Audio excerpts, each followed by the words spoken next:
ये जो प्रिय बोलने वाले, इनसे बड़ा दुश्मन कोई नहीं है। कोई विरला होता है जो प्यार का अर्थ समझता है, अपने प्यारे के सुख में निमग्न रहना। वो तो केवल सच्चिदानंद भगवान ही जानते, दूसरा कोई नहीं। प्रीति की रीति रंगीलों ही जाने, ये संसारी जानेंगे। ये अपने स्वार्थ के बसीभूत, ये अपनी वासनाओं के कीड़े, ये प्रीति को जानेंगे, ये प्रेम को जानेंगे। तुम्हारे हृदय को छलनी कर देंगे। अगर अब बात नहीं मानोगे तो बाद में पछताओगे। हे सिंहवत जीना सीखो, सियारवत अगर जीवन जीना है तो इनके अनर्थ वचनों में लग जाओ। ये तुम्हें रुपया दे सकते हैं, तुम्हारा बैंक बैलेंस बढ़ा सकते हैं, लेकिन तुम्हारे हृदय की भोग वासना को नहीं मिटा सकते। और भोग वासना नहीं मिटी तो चक्रवर्ती सम्राट भी एक महान दरिद्र है, क्योंकि उसके अंदर असंतोष है, भोगों की आशा है। और फिकर भारी फकनी करे ताको नाम फकीर। कोई चिंता नहीं, कोई परवाह नहीं, इससे बड़ी कोई स्थिति नहीं होती। वही तुम्हें गुरुदेव देना चाहते हैं। इसलिए स्वीया सर्वे जिघांस्यत्यः पौमृषा स्नेह पाशैर निबद्ध। ये जो आपको भगवत प्राप्ति में रुचि नहीं उत्पन्न हो पा रही, भजन में अधिक लगन नहीं हो पा रही है, उसका कारण है तुम्हारी देह प्रियता और तुम्हारे देह संबंधियों की प्रियता। बड़ा सुख मिलता है हृदय को जब देखना हृदय में ये कौन है, ये अमुक है, ये अमुक है, रिश्ते नाते, ऐसा जब देखते हो तो कैसा लगता है। और जब प्रियाजू की बात होती तो कैसा लगता है। क्या प्रियाजू किसी रिश्तेदार जैसा सुख, किसी नातेदार जैसा सुख प्रियाजू से मिलता है क्या? और जबकि सच्चा रिश्ता नाता केवल प्रियाजू से। प्रियालाल पराये लगते हैं और ये मौसी मौसा फूफा फूफी फू जो माया में उड़ जाने वाले हैं, ये संबंध ऐसे घने लगते हैं। असली रिश्ता इतना छोटा, इतना कमजोर, और नकली रिश्ता इतना जोर का कि असली रिश्ता फीका पड़ जाए। यही तो बात होती है, यही तो परीक्षा होती है तुम्हारी कि तुम्हारा प्रिय कौन है, गुरुदेव हो, इष्टदेव हो या संबंधी। बस राधे श्याम, आप इस समय तो नहीं मिल सकता है, हमारे वाणी पाठ का समय यदि आपको मिलना है तो आप हम समय देंगे, फिर आप आइए। कौन सा ऐसा दृढ़ संबंध जो हमारे प्रिया प्रीतम से भी श्रेष्ठ हो। प्रवचन खूब सुन रहे हैं, परिवर्तन बिल्कुल 100 में 1% नहीं है। रिश्ते नाते का संबंध, देह का संबंध ही नहीं। उन्मत्तवाचः प्रायः परिमुषित धियो मायया अनर्थ बीजम। नहीं समझ पा रहे। ये संबंधी, मित्र, रिश्ते नाते जो शब्द है उसको उन्मत्त कहते हैं पागलों के वचन। पागलों के वचन नहीं सुनने चाहिए। कैसे पागल? मोह मदिरा का पान किए हुए लोग हैं। मोह मदिरा ये केवल धाम है वृंदावन, इसलिए कोई जान पाया कि हम जिंदा हैं कि नहीं। पीछे कोई जान नहीं पाया कि जीवित है कि नहीं है, मृत्युलोक में है भी कि नहीं है, कभी नहीं। उन्मत्त प्रायः वाचः परिमुषितो धियो माया अनर्थ बीजम। हम इष्ट के संबंध के लिए अनंत जन्मों से भ्रमित होकर भटकते रहे। अब इस जन्म में नहीं, दबाव, रिश्ते का दबाव, परिवार का दबाव, संबंध का दबाव, तो भगवत संबंध कहां रहा? भगवत संबंध कहां रहा? यही श्री जी देख रहे हैं। आगे चलकर जो दुर्दशा होगी उसे नहीं समझ पाओगे। वो हमें दिखाई दे रही, तुम्हें नहीं। इसलिए बिल्कुल संभल जाओ, अब भी संभल जाओ। बार बार कहते हैं उन्मत्त प्रायवाचः परिमुषितो धियो माया अनर्थ बीजम। ये अनर्थ का बीज बोने वाले परिवार के जन होते हैं। अनर्थ का बीज ये उन्मत्त मोह मदिरा का पान करके बात करने वाले होते हैं।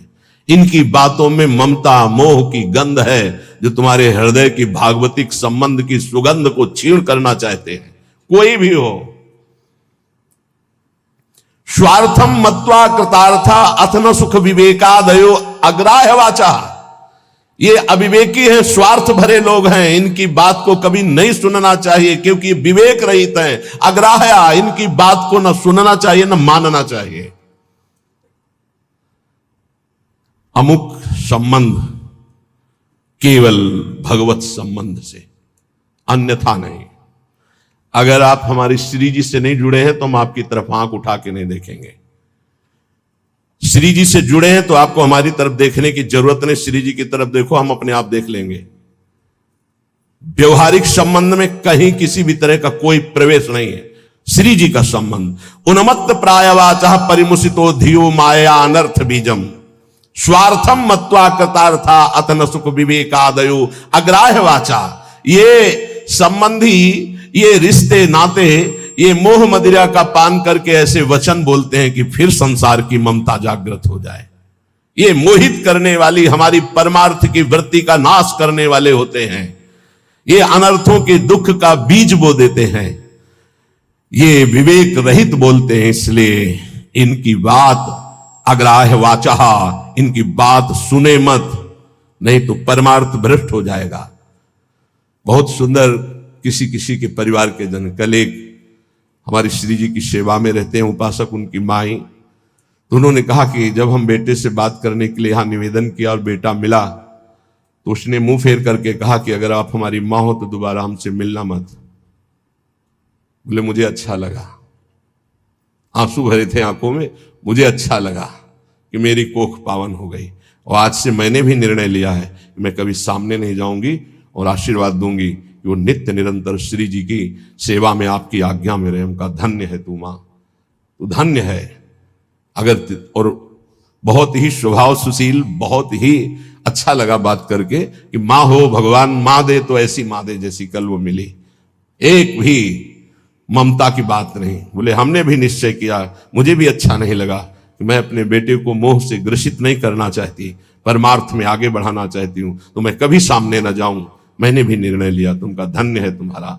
जो सेवक जी ने कहा नाम प्रसंग कहे तो उपदेश, वो धन्य देश है, वो धन्य कुल है, धन्य सुतात धन्य सो माय। तो है मैया तू उसी माय में आ गई जिसको सेवक जी धन्य कहते हैं। अरे धन्य है उसका गर्भ जिसके गर्भ से भगवान का महाभागवत पैदा हुआ। और तो सब न जाने कैसे कैसे संतानें उत्पन्न होती हैं और वो भगवान से विमुख नाना प्रकार के आचरण करके अपने आप को दुर्गति और माता पिता देख देख कर जलते रहते हैं। ये बात बहुत ध्यान से समझ लो। जो श्लोक कह रहे हैं, ऊपर वाले श्लोक में बताया अपनी निष्ठा की युगल सरकार हमारे इतने सुंदर है कि करोड़ करोड़ कामरति मूर्छित हो जाए, लक्ष्मी नारायण भी शोभा देख करके ललचाने लगे, ऐसे हमारे उपास्य देव श्यामा श्याम है। हमारे श्यामा श्याम में रति किनकी नहीं हो सकती? जो विषय विष के कीड़ा बने हुए हैं, या जो ब्रह्मबोध के द्वारा मोक्ष प्राप्त करना चाहते हैं, या जो जीवन भर भोग भोगा बुढ़ापे में सोचते हैं हम प्रेमी हो जाएं। चिंतन वही है 60 70 80 वर्ष का भोगों का। अब चिंतन बदलना बहुत कठिन, कोई महापुरुष चमत्कार कर दे तो बात अलग। ये हमारी बात उनकी समझ में आएगी जो शरणागत है श्री जी के और प्रारंभ से अभ्यास कर रहे हैं अपने मन को प्रियालाल में लगाने का, रसिकों की कृपा का। तो चंदी वृंदावन आशा, उनके अंदर वृंदावन में विराजमान प्रिया प्रीतम से मिलने की आशा जागृत हो जाएगी। कह रहे हैं अब इसमें बचाव पक्ष क्या करना है? उन्मत्त प्रायवाचा परिमुसितो धियो माया अनर्थ बीजम। बुद्धि में ऐसा बैठा लो कि ये जितने प्यार करने वाले संसार के संबंधी हैं ये अनर्थ कर देंगे। अनर्थ क्या? हम जिस मन इंद्रियों को चुरा कर संसार से प्रिया प्रीतम में लगाना चाहते हैं ये पुनः वहीं लगा देंगे संसार में, पक्का। इनका प्रभाव ऐसा होता है। ये नहीं मानने वाले। परिवार के लोग साधु नहीं मानते हैं, कोई विवेकवान साधु मानता नहीं मानते। परिवार के लोग नहीं मानते, साधु थोड़ी मानेंगे। वो तो अपना रिश्ता नाता संबंध देखकर बात करते हैं, वो सांसारिक संबंधों की मान्यता रखते हैं, इसलिए नहीं। कबीर वहां ना जाइए जहां जन्मभूमि का ठाव, भगति भाव पूछे नहीं ले पुराने नाव। वो थोड़ी कहेंगे महात्मा जी, नहीं, वो तो वही कहेंगे आओ पंडित, नाम लेके बात करेंगे, ऐसा अमुक ना। कबीर वहां ना जाइए जहां जन्म भूमि का ठाव, भगति भाव पूछे नहीं ले पुराने नाव। वही संसार की वार्ता। अनर्थ बीजम, बड़ा आकर्षण है परिवार वालों का, बड़ा आकर्षण है। आप देखो, अंदर से देखो, 20 वर्ष नहीं देखो, फिर देखो भैया है हमारे, ये अपन अमुक है हमारे अमुक। और श्री जी को 20-25 वर्ष से नाम जप रहे हो, शरणागत हो। ये कभी नहीं आया कि आराध्य देव मेरे, जीवन धन मेरे। ऐसे धिक्कार है इस मन बुद्धि को कि जो अनंत जन्मों से हमारे हैं वो हमारे पराये नजर आते हैं, जो बिल्कुल हमारे नहीं, जिनको हम जानते नहीं है, अब भी नहीं जानते कि भाई के रूप में कौन अंदर विराजमान है, बहन के रूप में कौन अंदर विराजमान, हम नहीं जानते, केवल ढांचे को मानते हैं ये ढांचा मेरा भाई है, बहन है, और ढांचे के अंदर बैठा परमात्मा, उससे कोई परिचय नहीं है। इसलिए स्वार्थ मत्वा कृतार्था अतन सुख विवेकादयो अग्राह्य वाचा। है विवेकी साधक, ये परिवार के जन विवेक युक्त नहीं बोलते, इनके मोह मदिरा से उन्मत्त प्रायः भरे वचन होते हैं, इनके वचनों को नहीं सुनना चाहिए। अग्राह्य वाचा, इनकी वाणी को ग्राह्य नहीं है, अग्राह्य है। स्वीया सर्वे जिघान संत्य बहुमृषा स्नेह पास निबद्ध, ये झूठी झूठी बातें बोल करके केवल स्नेह पास में बंधा लेते हैं, और ऐसे बांध लेते हैं कि छूटना मुश्किल हो जाता है। महापुरुषों का आश्रय लेने से एक बात ध्यान रखना, एक अद्भुत उमगन जागृत होती, उस उमगन को तपस्या के द्वारा संभाला जाता है, नहीं गिरा देगी। अब ये कोई कैसे समझ पाएगा कि महापुरुषों की कृपा से जो आनंद की उमगन होती है, अगर उसको तप के द्वारा न रोका गया तो गिरा देगी, पक्का गिरा देगी। ये बड़ी सूक्ष्म बात है, सबको समझ में नहीं आएगी कि महापुरुषों के संग की कृपा उसको गिरा कैसे देगी। भगवदानंद की जब अनुभूति हो तो उदासीनता बाहर इतनी हो जानी चाहिए कि तुम्हें देखना कोई पसंद न करे। ध्यान रखना, यह अनुभव की बात कह रहा हूं। जब आनंद की उमगन हो, भगवदानंद, तो एकदम उदासीन हो जाना, मन बहिर्मुख बिल्कुल न होने पावे, किसी से अपनापन न होने पाए, तो वो भूमिका बदल देगा। महापुरुषों के संग से बिना साधन के भी आनंद की उमगन होती है। उस आनंद की उमगन को बिल्कुल वैराग्य और तप के द्वारा सहा जाता है, तब वो जाके महानता को प्राप्त हो। वो समझ नहीं पाए। तो यहां ये कह रहे, उन्मत्त प्राय वाचा परिमुसितो धियो माया अनर्थ बीजम। ये जो कह रहे हैं इसको बात समझ लो, यही तुम्हारे जीवन का पतन कर देगी, चाहे गृहस्थी में चाहे विरक्ति में हो। इस बात को अच्छे से समझना। उन्मत्त प्राय वाचा परिमुसितो धिया माया अनर्थ बीजम। एक बार जब परिवार के जन सामने हो और तुम उनमें भगवत भाव प्रणाम करके अपनी भाषा बोलना वैराग्य की, फिर देखना तुमसे कौन प्यार करता है।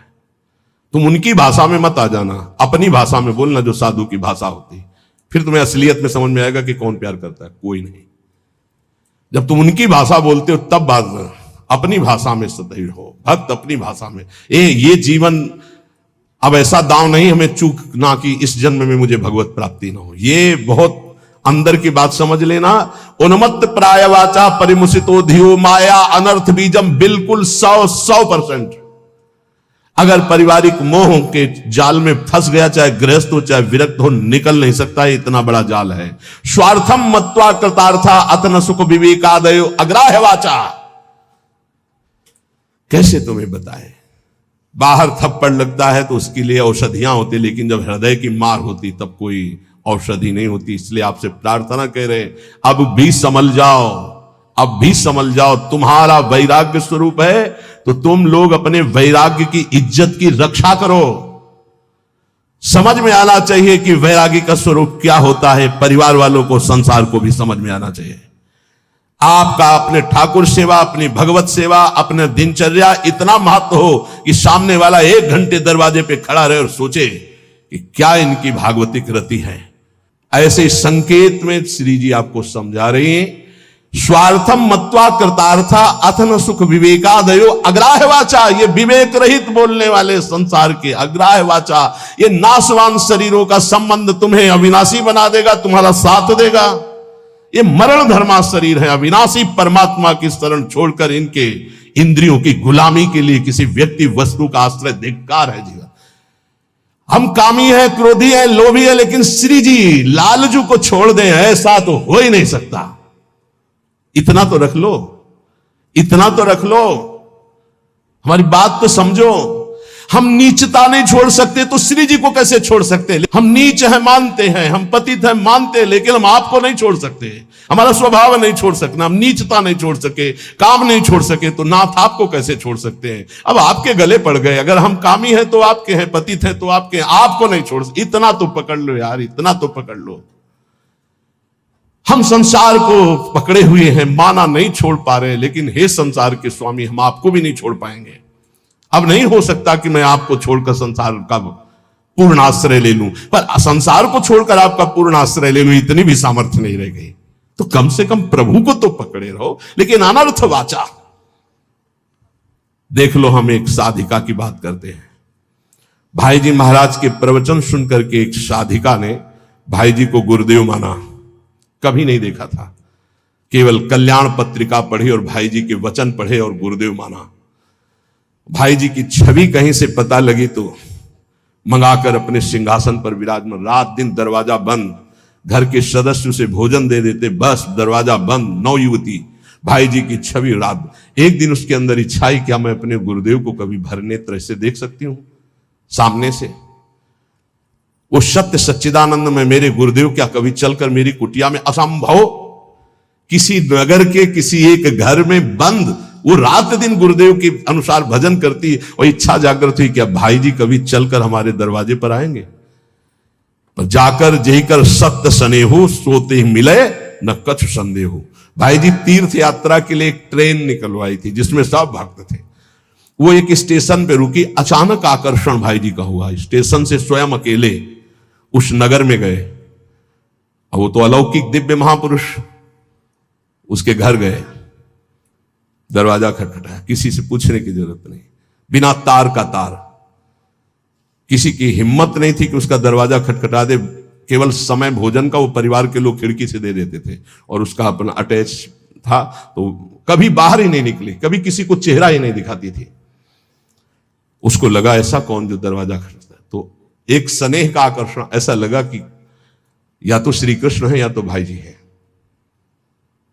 कि तुम राम दीन अनुरागी, कि तुम हरिदासन मां कोई, मोरे हृदय प्रीति अति हुई। जैसे विभीषण जी को लगा या तो कोई बहुत बड़े हरिदास हैं जो सामने, या स्वयं हरि हैं जो विप्र रूप में है, या तो कोई बहुत बड़े भगवान के भक्त हैं, या तो स्वयं भगवान है कि मेरे हृदय। ऐसे उस देवी का हृदय बोला या तो श्री कृष्ण साक्षात आए हैं या तो भाई जी आए। बिना हिचक के दरवाजा खोला तो जिनकी छवि थी वही सामने खड़े। अब सोचो, जो वर्षों से साधना करके केवल एक बात चाह रही कि एक बार मेरे गुरुदेव चल करके मेरे को, क्योंकि मैं तो नहीं पहुंच सकती, मेरी सामर्थ्य नहीं, एक बार वो आज जे देखा चश्मा लगा, धोती कुर्ता वैसे। अब वहां नेत्रों से बात होती, बोलने की हिम्मत नहीं रहेगी। अंदर गए, दरवाजा बंद, रो पड़ी चरणों में। भाई जी ने कहा कि श्री कृष्ण की अपार कृपा आप पर है। कहा बस अब मुझे और कोई श्री कृष्ण नहीं चाहिए, हो गया। मेरी आखिरी इच्छा थी कि गुरुदेव एक बार मुझे साक्षात दर्शन दें। थोड़ी देर बैठ, उसने कहा मेरी एक प्रार्थना है, अब आप दोबारा कभी यहां बताइएगा। भाई जी ने कहा ऐसा क्यों कहा? बोले आप जब आओगे तो अब हजारों लोग आएंगे और मैं ये नहीं जानती कि आप भी अब जान पावे कि मैं आपको कितना प्यार करती हूँ। ये जीवन सिर्फ आपके लिए है और आपके लिए होते हुए भी आप भी न जान पाए कि मैं आपको कितना प्यार करती हूँ। बस जैसे अभी तक थी वैसे ही रहना चाहती हूँ, अब दोबारा कभी भाई। तो भाई जी ने उसके लिए पद लिखा है, पद रचना की। और पूज्य राधा बाबा से जब ये बात कही तो राधा बाबा ने इसे प्रकाशित किया, नहीं भाई जी से प्रकाशित भी नहीं करते। कि धन्य है वो देवी जो ऐसी एकांत पूरा जीवन भजन करके पूरा कर दिया, कोई जान नहीं पाया उसको। जो अपने आराध्य देव के लिए इतनी गुप्त आराधना की जा सकती है, फिर हमें संसार और संसार के संबंधों से क्या। इसलिए ये जीवन हमें केवल भगवत प्राप्ति के लिए। स्वीया सर्वे जिघांस्यन्त्यः बहुमृषा स्नेह पाशैर् निबद्ध। ये स्वजनगण अत्यंत झूठे स्नेह पास में बांध करके तुम्हें मार देंगे, मार देंगे। जिघांस्या, तुम्हें मार देंगे। मान लो कैसे मारा जाता है, ये तुम नहीं जान पाते हो। माया बहुत विचित्र है, बहुत विचित्र है, ये देखा है। इसलिए प्रार्थना है बहुत सावधान, बहुत सावधान। परिवार के लोग अच्छा समझते हैं, जब आप भोगों को स्वीकार करेंगे, भोगों में उतरेंगे, रिश्ते नातेदारों में उतरे, उनको बहुत अच्छा लगेगा। क्योंकि माता आपसे प्यार करती है पर दो चीजें देखती है, आपका पेट भरा है, आपको अच्छी नींद आती है, आपकी भोग सामग्री पर्याप्त है, बस इतनी उसकी ममता की वृत्ति, इसके आगे वृत्ति नहीं। और गुरु एक बात देखता है, तुम्हारा देह राग कम हो रहा है, तुम्हारा देहाभिमान नष्ट हो रहा है, तुम्हारा भोगों से राग कम हो रहा है, तुम तपस्या में आगे बढ़ रहे हो, तुम जितेंद्रीय हो रहे हो, तुम्हें भोग कोई प्रिय नहीं लग रहा, धन्यवाद, चलो आगे। गुरु स्वरूप में स्थित करता है, माता पिता देहाभिमान में पुष्ट करते हैं।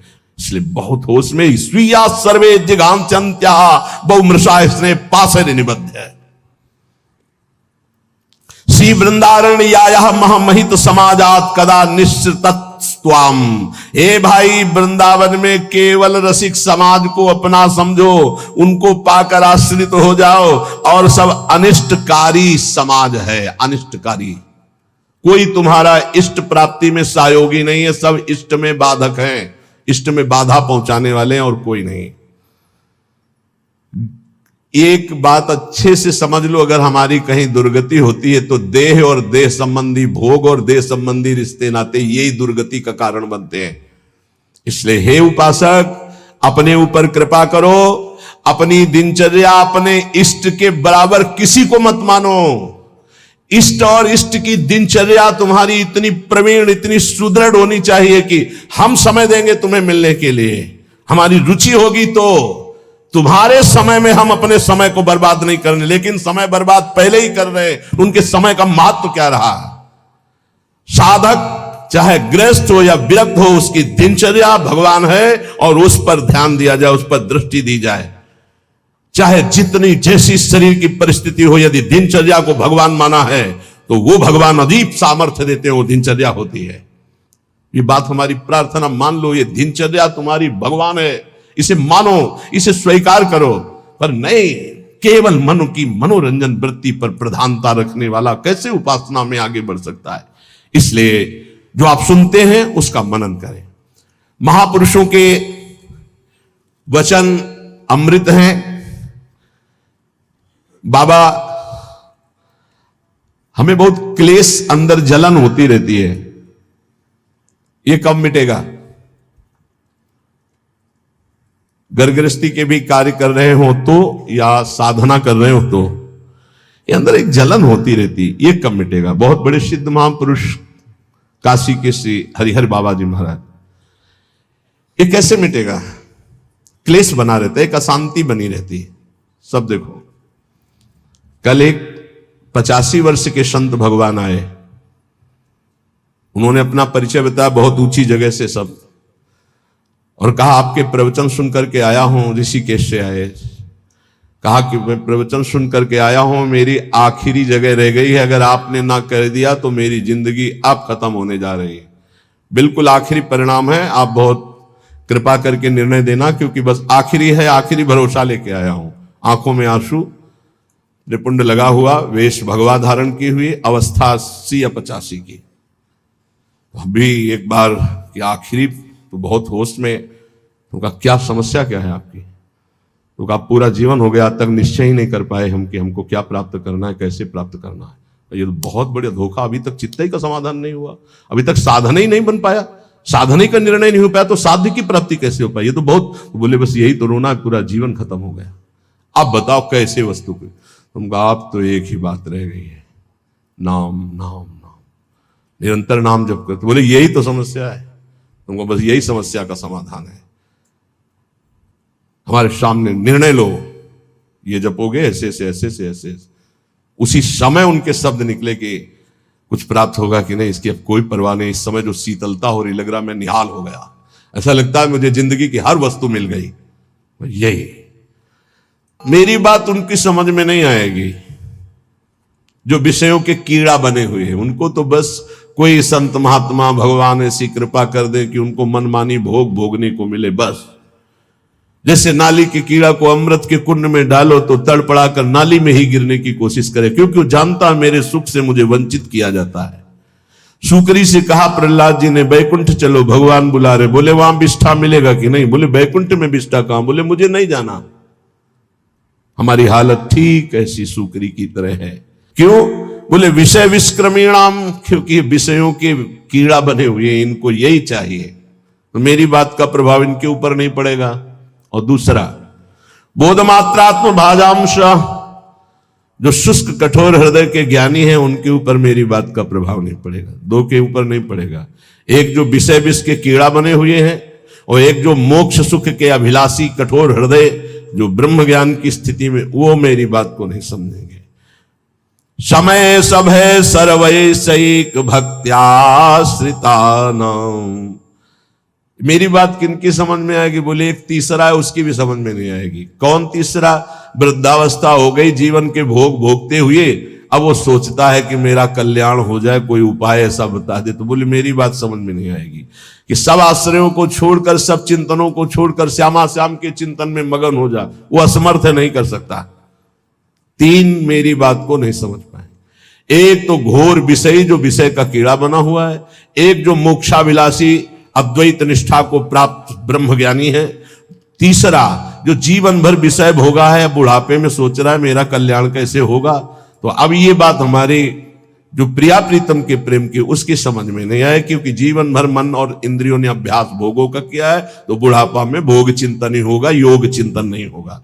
अचानक किसी महापुरुष की कृपा हो जाए तो बात अलग है। बोले अब हम बात करते हैं कि हमारी बात किसको समझ में आएगी। बोले भक्त्याश्रिता नाम, जिसने भक्ति का आश्रय ले लिया है, हृदय भक्ति युक्त होकर भगवद आश्रित है, उसको ये बताया हुआ मेरा मार्ग रुचिकर लगेगा। रुचिकर लगेगा क्या? कि वै ममल सुखौघम, जितना भी है सब पाप प्रकट करने वाला ही है इंद्रियों का भोग। जो भक्त है, भक्ति का आश्रय लिए, वो जानता है कि इंद्रियों की विलासता केवल पाप करवाती है। ये सुख नहीं है, सुख के भ्रम में अपराध बनता है। तो शनि वृंदावन आशा, सुख की आशा कहां है? बोले वृंदावन की आशा जिनके हृदय में जागृत हो गई। वृंदावन दर्शन करना, वृंदावन 1-2 दिन वास करना, या वृंदावन आजीवन वास करना। क्यों? क्योंकि यहां का वायुमंडल ऐसा है जो आपको भक्ति के रंग में रंग देगा। एक ब्रजवासी परम पूज्य जन पधारे तो से प्रार्थना की कि आप तो श्री जी के निज पार्षद भगवत स्वरूप हैं। उन्होंने कहा कि आप कहते हैं श्री जी के स्वरूप है, तो मुझे अनुभव क्यों नहीं हो रहा कि मैं श्री जी का पार्षद हूं, श्री जी का स्वरूप हूं? क्यों नहीं अनुभव हो रहा? धाम में रहता हूं, ब्रजवासी हूं, निज परिकर आप कह रहे हो, मैं मान गया, मैं निज परिकर हूं ये भी मान रहा हूं, लेकिन मेरे को क्यों अनुभव नहीं हो रहा? तो जेब में तुम्हारे हीरा रखा है, जौहरी कह रहा करोड़ों का है, तो मान लो, मान लो तो जान जाओगे। जान के मानना बड़ा कठिन है, मान के जानना सरल है। आप हो भगवत स्वरूप, लेकिन आप अपनी बात को स्वीकार नहीं कर रहे हो, आप जानना नहीं चाह रहे हो, इसलिए आप नहीं जान पा रहे हो। बाहर से आया हुआ जानना चाहता है तो वो जान जाता है, घर में रहता हुआ जानना नहीं चाह रहा, इसलिए वो नहीं जान पा रहा है। अगर वो जानना चाहे तो बहुत जल्दी जान जाए कि उसका जन्म ही भगवत स्वरूप हुआ है। इस रज में जो उद्धव शनकादि शिवादि रज चाहते, मां के गर्भ से सीधे इस रज में आया, अहो भाग्य। निज वो भगवत पार्षद है, पूर्व में उसका बहुत बड़ा भजन बन गया है। अब वो अपने स्वरूप को भूल करके फिर व्यवहार में फंस गया, इसलिए अपने स्वरूप को नहीं जान पा रहे। जानना चाहे तो बहुत जल्दी जान लो, ना जानना चाहे तो पूरा जीवन निकल जाएगा, वो जान नहीं पाएगा। जैसे भगवान श्री द्वारिकाधीश इतने बड़े परिवार में साथ रहते थे, कोई बिरला जान पाया कि सच्चिदानंद है, नहीं भगवान को भगवान नहीं जान पाया, भगवान को भगवान के रूप में नहीं जान पाए। सब यदुवंशी नहीं जानते थे कि ये कौन हमारे बीच में विराजमान है। कोई जानता था, बिरला उनमें से कोई जानता था कि साक्षात परब्रह्म परमात्मा द्वारिकाधीश श्री कृष्ण के रूप में विराजमान है। नहीं तो नहीं जान पा रहे थे, संबंध होने पर भी वो नहीं जान पा रहे थे। श्रीपाद कह रहे हैं